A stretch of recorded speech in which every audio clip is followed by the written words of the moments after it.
right. Good afternoon, beautiful people. Good afternoon. It is so lovely to have you here this Saturday, and I just want to, extend my gratitude for joining us here at the Freedom Center on your Saturday. Um, my name is Trudy Gaba, and I'm the Social Justice Curator here at the Freedom Center. And I've been tasked with this awesome responsibility of, exploring the really powerfully and dynamic and beautiful ways that people resist oppression. While the term social justice is very much a, language born from contemporary society, I often am looking at the past for sources of inspiration, our 19th century slave pen being one of them, which came to rest on this very floor in our Grand Hall after its excavation from a plot of land some 60 miles south of here in Maysville, Kentucky, in the early 2000s. The physical remnants of the slave pen, once hidden from view, concealed by a tobacco barn, were brought into the sun by the hands of many individuals, particularly those of the late Carl Westmoreland, Freedom Center historian, lead archaeologist Janine Kindbrink, Kentucky historian Caroline M. Miller, and Mark, who is the current steward of the land upon which we returned to shoot this film. We know the names of many of the enslaved persons who were imprisoned inside this from a probate inventory record of 1835. While research is ongoing to propel their narratives beyond this single document, the question I found myself asking repeatedly was, what can be born from the absence of? A fitting quandary for Photofocus's Biennale theme, Backstories, which focuses on stories that are not evident at first glance. Concealed truths once unveiled offer many avenues to be explored, and film really felt like the most fitting way to bring this narrative to life. I am incredibly indebted to the Photofocus family for their support in helping us to actualize this project. Excavated from Soil to Stars is a chronicle of land as keeper of memory, and I'm really excited to be able to share this labor of love with you all today. And I just wanted to show you a photo of Carl. Many of you might know who he was. He was a really, really beautiful individual that had such a connection to the slave pen, and we wouldn't have it here without him. So Carl, this is for you.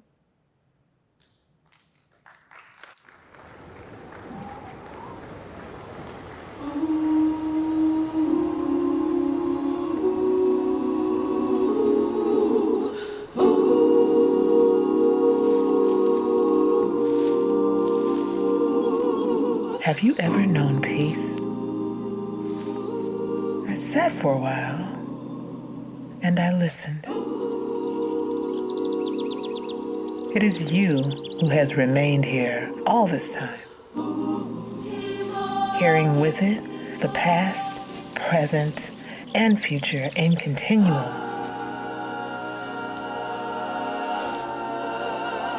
Every crop planted, every bead of cascading sweat soaked, every footprint, hoof, wheel, whip, run, walk, escape, dance, fight, cry, dream, kiss, touch, hurt is burnished into your skin. Did the excavation of the slave pen cause distress to you? Or did you somehow know it would be entrusted to Carl's gentle and freckled hands and kind spirit to steward, and a chain of others after him, my hands now included? From soil to star, from root to stem, do you dream? Take me back, propel me forward. There is no beginning or ending. Just knowingness. We can never fully know all that has happened here. That remains with the people who experienced it. And the only other living thing that remains an active witness, you.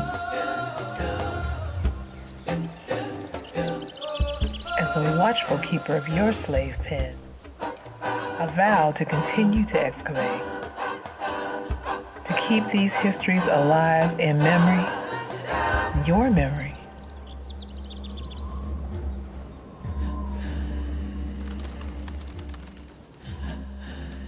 Tonight, we gaze upon the same evening sun from where a barred window once stood. I wonder, does the close of the day elicit pangs of sweetness? A dull, aching melancholy? Both and. As the last solar flares of the sun says goodbye, the witnesses of night appear. Here now, under the evening star as witness, I speak again directly to you. Tell me a story. Tell me your story. The first evening star, our moon.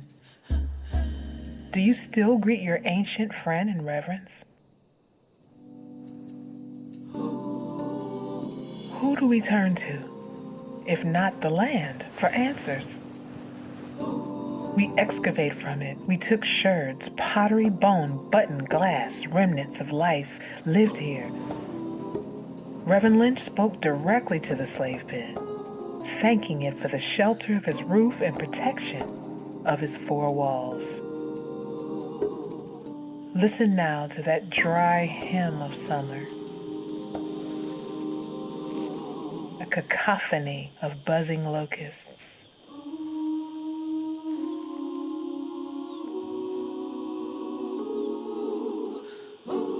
Do you feel burdened by the weight of memory?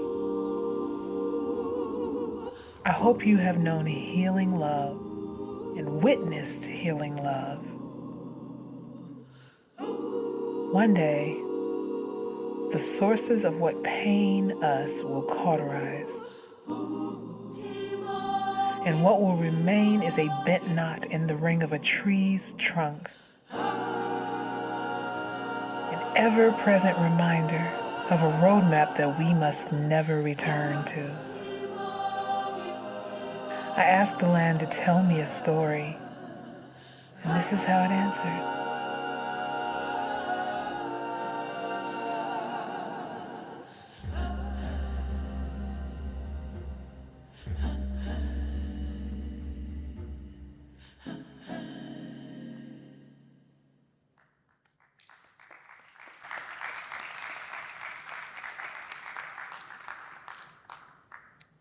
So yes, that was kind of my directorial debut, if you will.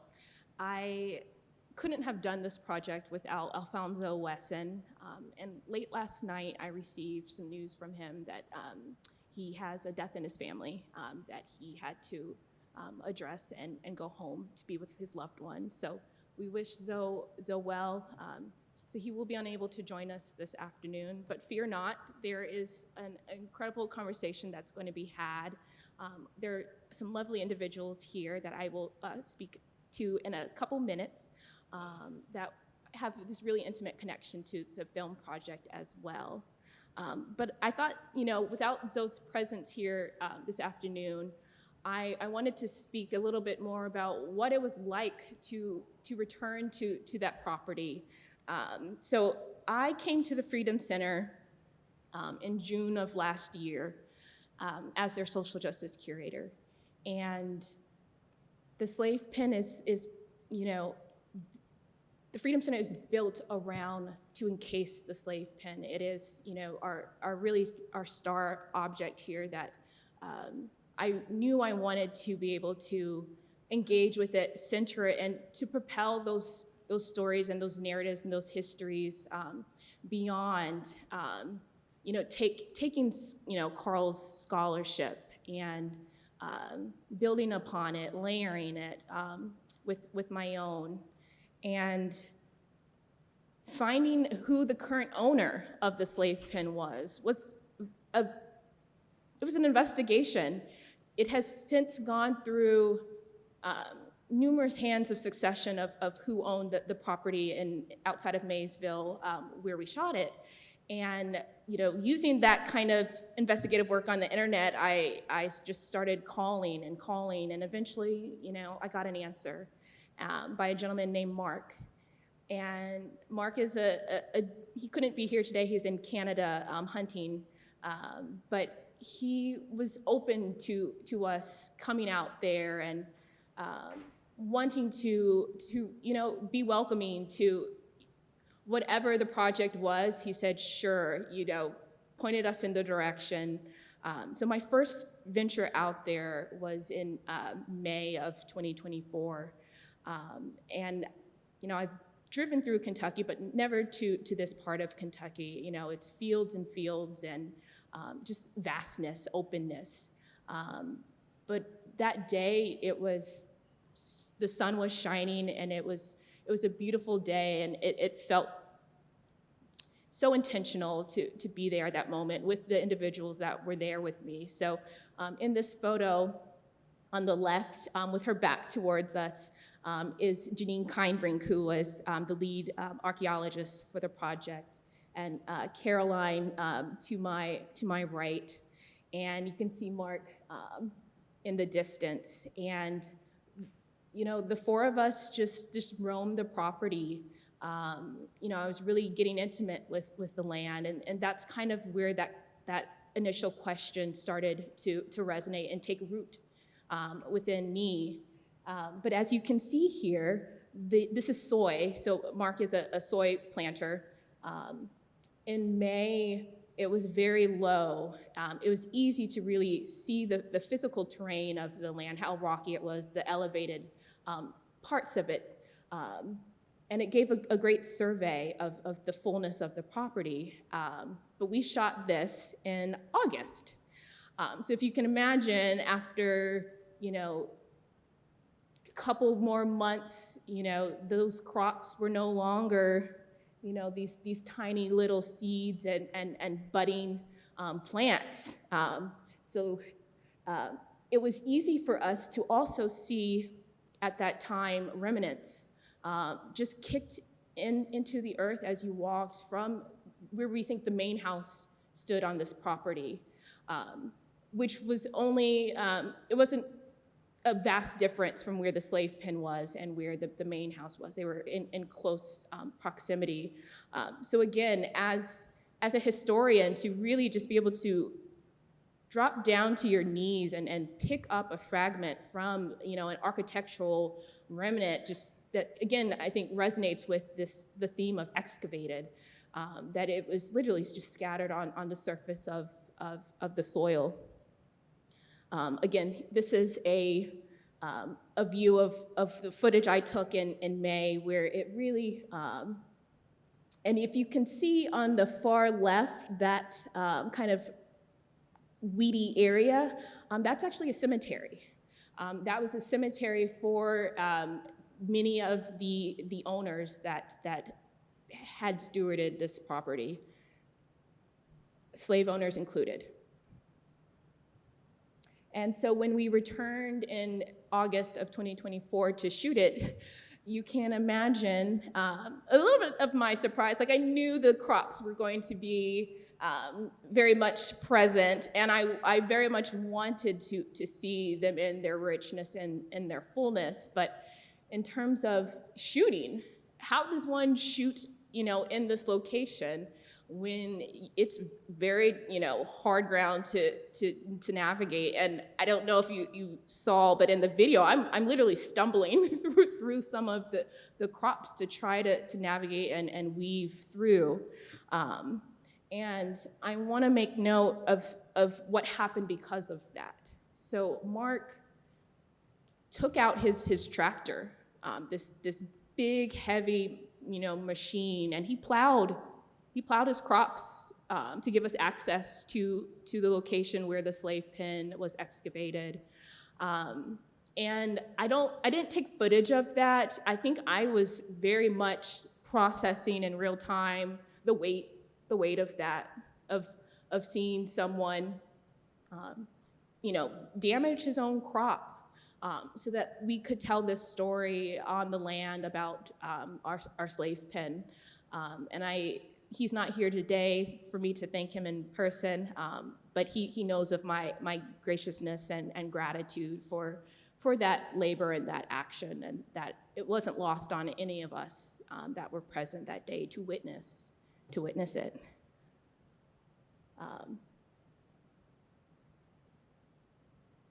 And there are a few individuals as well that I want to connect and give greater acknowledgement to their efforts that were with us that day. We've got Mark Ovington and Jeff Berlage, our videographer, and Mark was just general handyman. It was a scorching hot day, if you imagine Kentucky in the middle of August. When I say beads of cascading sweat, I meant my own, as well in connection to that. I wasn't actually supposed to star in it. A fun fact that I think really speaks to, the evolution of this project. I was always supposed to be behind the scenes, and Zoe mentioned that he really wanted a physical human connection to be present, and that kind of evolved the project from its original genesis as more of just a time-based projection of the land and the full ebb and flow of the sun as it rises and sets. So when I stepped in front of the camera, that really did change the nature and scope of the project. I was no longer just co-director, script writer. I became active participant, and bringing in that layered dimensionality of also being a descendant, thinking about my own ancestral ties and connection to this history and to this land and to the beautiful 34 individuals that we know were forced to endure life within that property until there was enough of them to be sold to Natchez, Mississippi. And part of my process is how do I also make sense of these histories personally, not just as a curator, but also as an artist. And so this was a piece I created after my first visit to the property in May, and it's called Excavated. That is my hand in the upper right corner with an actual sherd that was taken from that very property in the ground.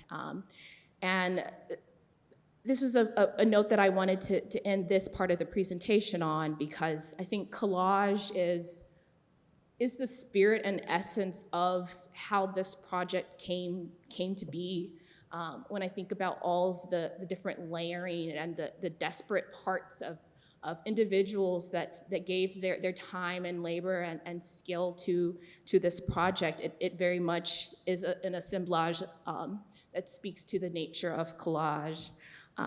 And for this second half of the program, I am so honored and thrilled to be able to ask Estee Hubble and Jonathan Nosp to the stage. Estee provided the beautiful vocals that you hear, that really ethereal sound, and Jonathan is a phenomenal editor and added in so much of the natural land and soundscape that you hear that way. So please give them a beautiful round of applause and welcome to the stage.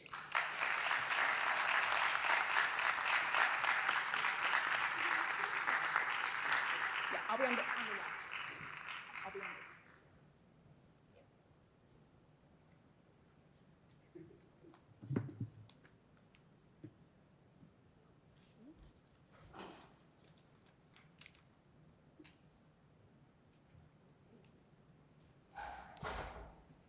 Hello, hello. Hey.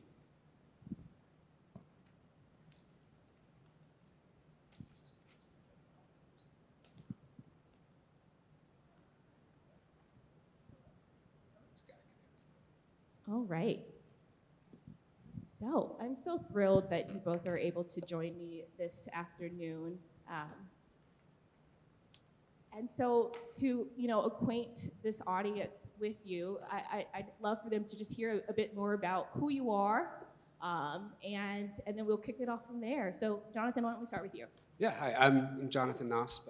As Trudy said, I was the editor for the project and the sound designer. And yeah, I'm just thankful to Zoe again for not being here. I want to send a big thanks out to him for just including me in the project. We have a really good kind of working relationship, but yeah, I was just really happy to be a part of it and to help tell the story. My name is Sean Hubble. SD is actually my performance name. I am a gospel artist. I've been that since 2006. I'm also a music teacher and a minister of music at my church. So that's kind of something that I have been doing even as a child.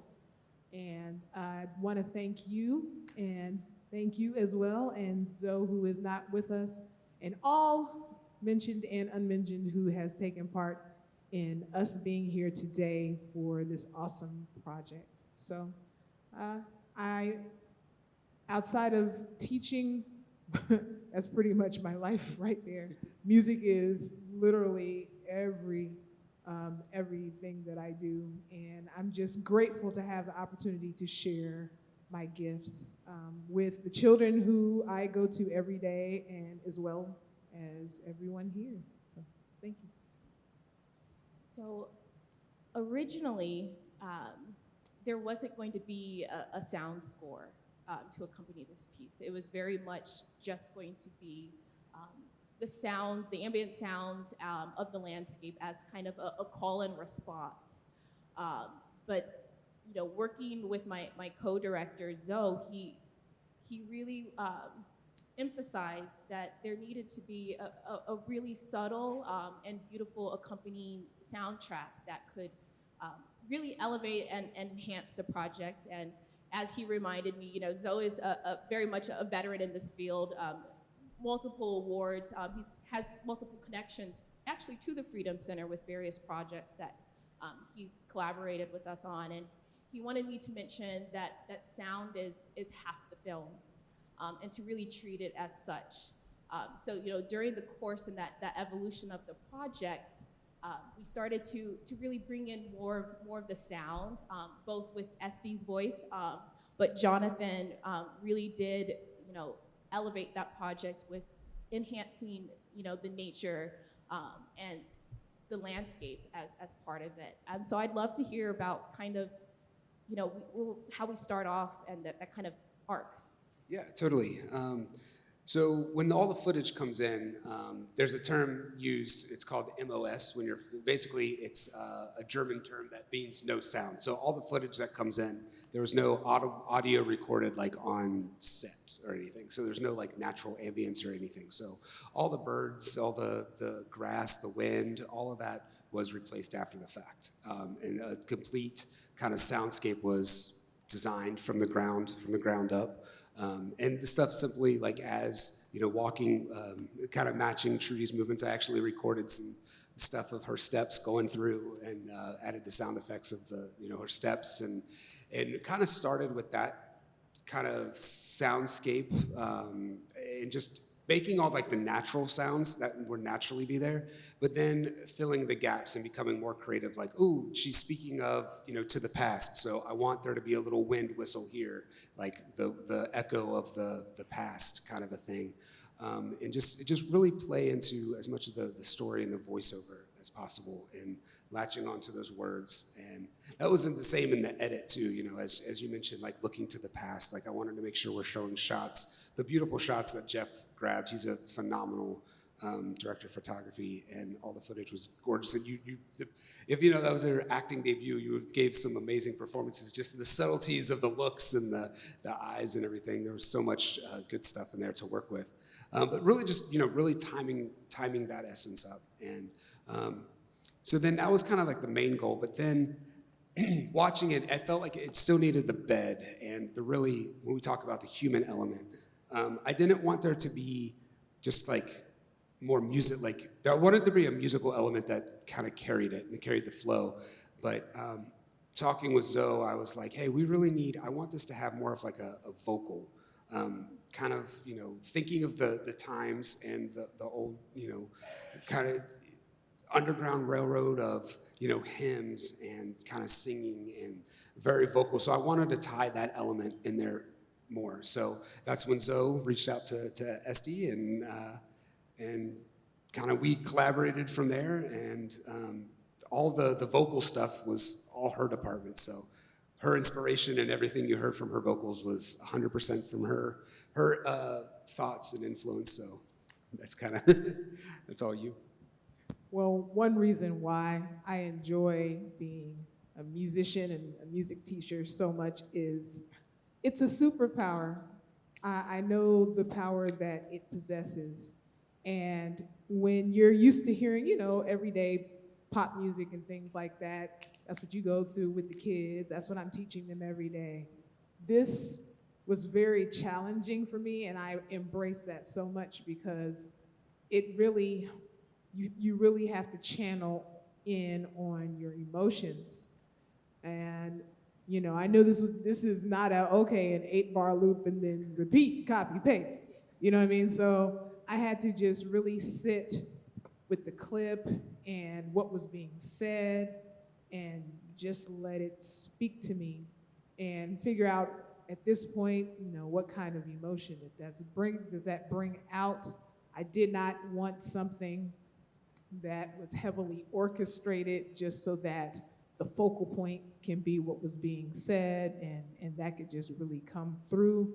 So I felt like what better way than to have the oohs and ahs of the undertones. One thing about me, I love having 5, 6, 7-part harmony. Take 6 is like one of my favorite groups. And so I did not just want that soprano, alto, tenor thing. I wanted something to be very rich and full and almost bringing out something primal. So that was kind of like the inspiration for it. And as it got darker, talking about the pain and the hurt, that's when, the introduction of the drums come in and it ebbs and flows in and out. So you can just go between those emotions that transpire there. And I just wanted to keep it very acoustic, very natural, but, definitely zooming in on the emotional feel of the whole thing. Yeah, just to piggyback on that real quick. So as we were kind of working on it and sharing some like rough takes and, just kind of recording ideas on the phone and sharing text messages back and forth, it's like, oh, here's like a vocal thing and like, here's take 2. So every night we were kind of like building on it a little bit further. And then we got to a part where she was working with some like didgeridoo stuff and some hand drums in there. And I was just like, yes. I was like, that, now we're tying, kind of like even the wind, but it's a very human element, like instrument and expression in that. So just tying into the kind of ethnic and that tribal feel and like that primal kind of emotional thing. And it wasn't a piece of like, we didn't want to tie, even though the subject matter was so heavy, like we didn't want to stay, like we wanted to make sure there was that transition from pain to hope kind of a thing, and really end on that note. So hopefully that kind of carried through the crescendo of emotion from, starting kind of heavier, but then ultimately like ending on a positive kind of note, and not to return to where we were. No, So. I really resonate with what you're saying, wanting to really be expansive in the dimensionality of the range of emotions that one can feel, even when looking at heavy moments in history, that there is still room for love, there's room for tenderness, there's room for intimacy. And that was one of the, I would often just come down, getting away from my desk. So often curators are at their desk. I know there are a couple curators in this room that can attest to that, that we very much so don't get to be out and engaging in different ways. And I sit in the slave pen quite a bit, and those were kind of the genesis of where so many of those questions just started to bubble to the surface of, I would literally lay on my back and look up as if I can see the same night sky, and ask those questions, knowing that lives were lived in this space. That people dreamt in this space. There are tender moments that happen within the slave pen. And I think being able to be a little more expressive and dynamic with that, again, propels their stories, and adds more, again, bringing in collage, another layer, another texture, that I think is so important when we look at these histories, that beauty can exist even in these really dark, horrific times. And I think that really does come across in the sounds, the soundtrack, as well as with your voice. I really do feel that it takes you on a range of different emotions that you can feel simultaneously. It doesn't have to be restricted to this binary of I only can feel this or that, but really both and I think that's something I really wanted to communicate in the script. It very much is this concept of both and. And I thank you for this, because I feel like I've grown musically in developing this, because I started approaching it different. It wasn't just, oh, okay, that sounds good, which is what normally I would say, but I was starting to say, that takes me to a place. And when I felt myself saying that, that's when I said, okay, yes, this is the part that has to stay. This is staying in. So thank you for that. Even that transition from, minor and major chords, and I don't know how many people know stuff about theory, and I'm getting into my job a little bit too much, but it's not stuff that just falls out the sky. There's structure to music that hits you a certain way for a certain reason. And once you start to understand, the power of major and minor and transitioning. I went to major when it says, when you turn to the ancestors for answers, going to that, almost feeling like you're taking a breath of fresh air there. It's that positive to negative, Yes, that negative of the minor chords to the positivity of the major stuff. And yeah. So I had to find a way to do that without saying anything. So we came through the notes. And that's what I very much, I get that sense of, there are multiple voices that are speaking simultaneously. Yes, one is through, the written word being spoken, but there very much is a very dominant present voice of yours, and then Jonathan as well, with bringing in nature, that weaves together this really interesting and beautiful tapestry. I would like to hear a little bit more on, how the two of you, since you do have a connection to beyond this project, and how kind of your prior relationship helped with that kind of riffing and back and forth, and the kind of the interplay between the two of you. yeah, so we were kind of catching up just before the event started a little bit, and it kind of like, what was all the times our paths have kind of crossed and everything. And so at the previous place that I worked at with was Curtis Visual Communications, but there was, we worked on a project, we shot a music video with SD and all her students, and which was really fun. And then there was another time, she was working on a Christmas album, some Christmas songs, and I was an engineer on her album for the background vocals and recording all the, her background singers, and that was a really enjoyable session. Like it was a blast. It was fun. And then and then so when Zoe's connection, that's again the missing thread. That's the thread that kind of ties us all together. Kind of like the connection up there, because we've all worked with him, several times over the years, and he was kind of the glue that kind of brought us like all the points together. But then when he mentioned it, I was like, yes, like she's perfect, because I knew the vocal talent that she was and that she is, and I knew that we'd get there exactly for the motion and the level of quality that we wanted to bring. And my relationship with Zoe is actually through my husband. Rick Hubble is my manager. And decades ago, we did an independent film, and it was called Blue Butterflies, featuring Stacey Dash.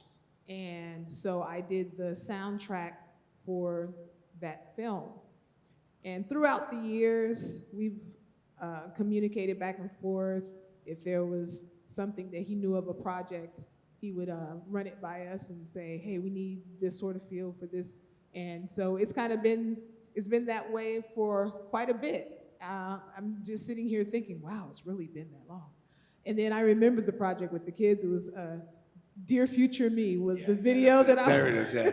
was the Dear video Future Me. when I was teaching actually down the street at St. Joseph Elementary School. And yep, we shot the video. They were so ecstatic. And it's on actually my YouTube channel. So my gospel music and the videos that we're talking about and more is on a YouTube channel of the same name, ST. And we're also working on that same Christmas song along with another one for this year as well. So, yeah. So I posited this question to you previously, and hopefully it might have marinated and taken root but I was very curious,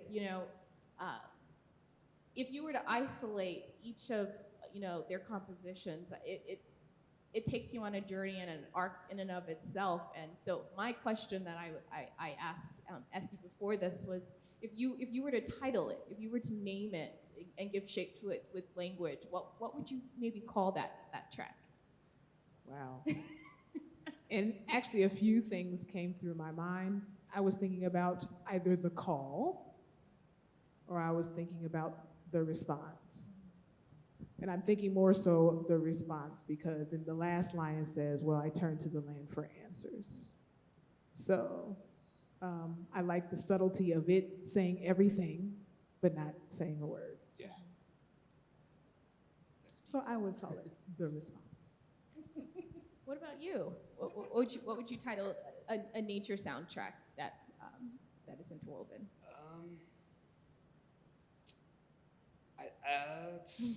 I had some prep time for this Yeah, question. yeah. I was like, that's her question. I was like, wait, I didn't know if it was going to come my way too. I thought that, what really came to mind was the cacophony of locusts. Yeah, yeah. And I can't stress enough of the quiet of being on that property, away from city traffic. When the evening, hours appeared, we very much, were surrounded by music. The locusts were buzzing very, very noisily. And that, very much is what alerts you to the evening. And so I really wanted to highlight and make sure that we gave recognition to that. And, I had some notes, but where it went, what Jonathan did, took it and elevated it, where it really did strip and all of the other sounds and allowed that, that symphony to come forward. And it was hearing the locust, I was like, you know what, that's summer to me. And it was a hymn, and I started thinking about gospel. And it felt very fitting to think of the locust as the dry hymn of summer. I like that. There we go. Dry hymn of summer. Yeah, I think too. It's like when you're saying that like locust to me, like as a sound designer and stuff, it's like the summer. People always say there's this famous expression among sound designers when we're trying to like working with certain clients. They're like, oh, I need this to feel. Like instead of emotions, they'll talk in colors. Like, I need this to feel more orange. I need to feel this, I want this to feel purple. It's like, what does that mean? And it's like, well, really, if you think of like calm and soothing colors to where like, if it's a cool blue, purple, like those are more cool, soothing type sounds. Whereas like, so summer, hot, orange kind of like heat, like locust buzzing, but then it's that cool, so the breeze of, and the coolness of morning. So it kind of starts, there's the time of day that takes place in this piece. So it's kind of the cool of morning with the kind of whisper of the wind and like the chill, the heat of the day, the hot summer, and then the cool night kind of cricket, kind of cool landscape. It kind of goes over that range of, the time lapse. That's very interesting because I see music in colors. And it doesn't have any structure to it at all. It's just, I feel a certain way. I feel red when something's in the key of C. That's just me. I don't know. And I can't explain it, but The colors of the wind. the colors of the wind. Focus on a song. But when you said a hymn, it was funny you said that because I locked into that word too when I heard it. And when you think of gospel, it's funny you also said that because gospel literally means the good news. So for that to come at the positive end of the clip when everything is hopeful and things of that nature, I think that's a very good analogy. Well, it ties into to the hymns of people that were, how did they pass it? Yeah. They sung the hymns and everything like that. So it all relates back, yeah. And I want to mention the image behind me. This was shot on the property in August that day, and I can't tell you that how Mother Nature just showed up for us that day, and we shot it with an atmospheric lens. So you were really able to capture that dynamism and texture of the clouds, picking up on the elements of the crops and their dimensionality. And I think this image is locked into my brain as kind of a, if I had to pick a snapshot for that day, for it all to weigh on me, where I was in that time and place of being able to film this, and to know that we would have this body of work, this archive. Film really did feel like the way of carrying the story in perpetuity. And I'm looking forward to going out there next with a drone. I have really built this intimate relationship to the land and the hands that steward it there. And I, thinking back to what happens to an object when it is dislocated from its original place of origin, it loses that connection. And so this was a way for us to be that bridge, to bring it back into conversation with the land, and speak of land as a keeper of memory, as a participant of these moments in time. And the narrative really was to communicate that, of personifying the land as if it's someone who is sentient and had that presence as witness. And I want to thank you both for a really lovely conversation and for joining me on stage. And we have a few moments left. If there are any audience questions, we're here to take them. Don't be shy. I was just going to say, just kind of real quick. So, seeing this piece like actually in the slave pen was a whole different experience. We talked about like we wanted the weight and the kind of the piece, but really, when you were saying you sat in there and just kind of like took in the environment of that, and then watching it in there and seeing it go from. Just being in the environment is a very heavy thing. So if you guys haven't had the opportunity, I highly recommend just taking the 5 minutes again and just kind of being in there and even just listening to it and closing your eyes, but just being, or just like watching the environment more around the pen is very, I would definitely second that. Watching it within the slave pen was another transformative experience. And I see there is one audience question. I think we have an extra mic.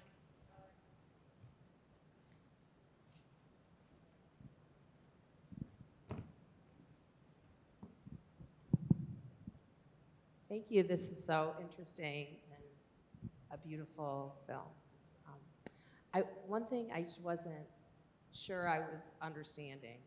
So the film was shot without sound, Correct, yes. and then the words were My narrative narrative was layered over. So then your soundscape was added and the music. All after the fact, All yeah. after the fact. So one thing I'm curious about was the soundscape made at the same time as the video was shot, or did you, or does the soundscape? It's completely, yeah, so that's a terrific question. So what a lot of people don't realize when you're watching a movie on television, thank you for the question. So they say like 80% of the sound that you hear and when you're watching a movie is completely replaced after the fact. So like even voice, like a lot of times like the dialogue in a movie and stuff is, say you're watching like the Avengers movie or something and it's all on green screen. If you strip all the prettiness away, it's on green screen and they have giant fans blowing and so you can't understand what they're saying even though it's recorded. It's just recorded there for reference, for timing, and then it's recorded and matched up after the fact.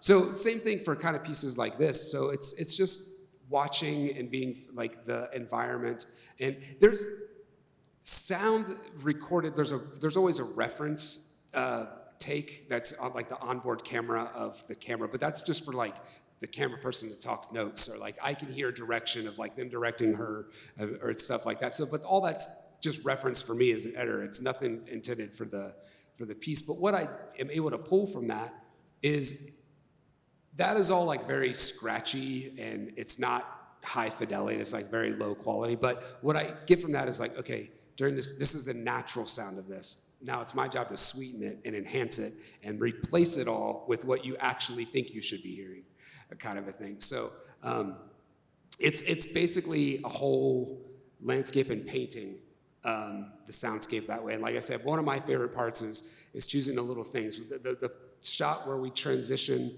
it's like a pan and it's moving towards the sunset. And there's like little birds flapping in there. And that's kind of like, that little thing is just the birds flapping to change, kind of it's like the end of day. And then now the other creatures are coming in, the crickets or, whatever.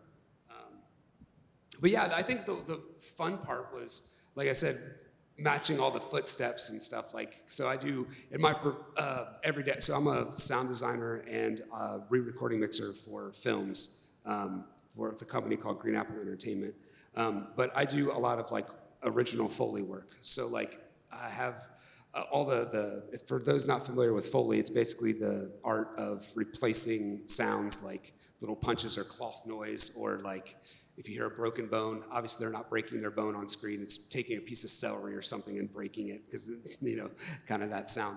But like all the footsteps, like taking leaves and like throw them on the ground and like recording the sound of like stepping and like walking separately. And then, there's a lot of like canned sound effects or like pre-recorded sound effects that get used too for a lot of the environment stuff. But yeah.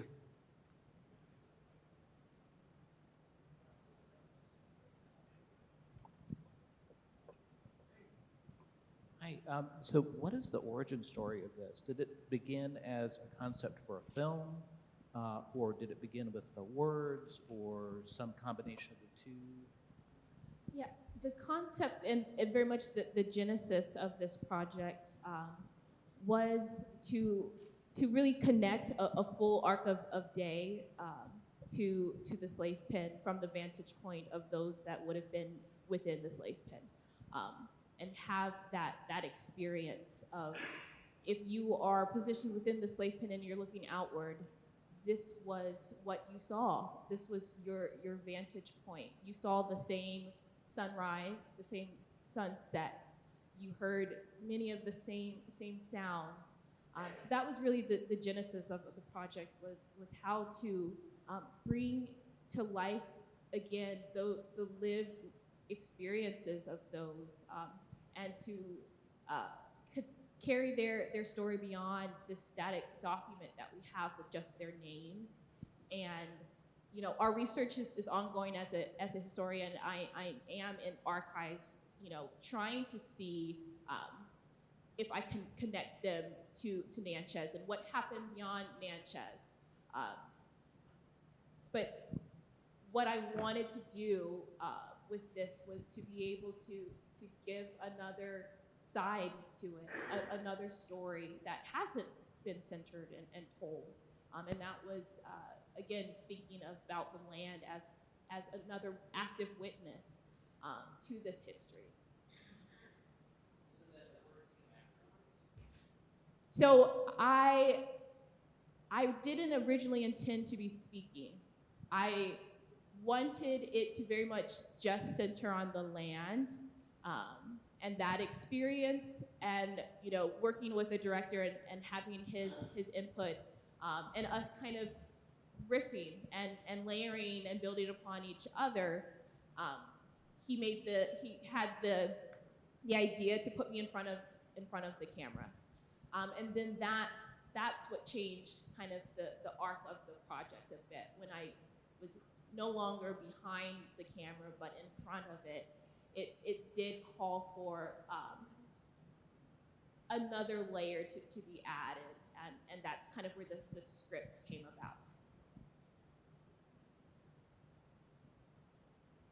about.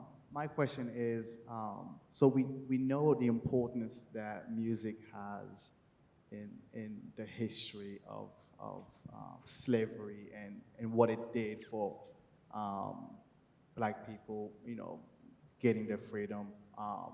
I just wanted to ask if you can speak a little bit more on the importance that music had to have for this film.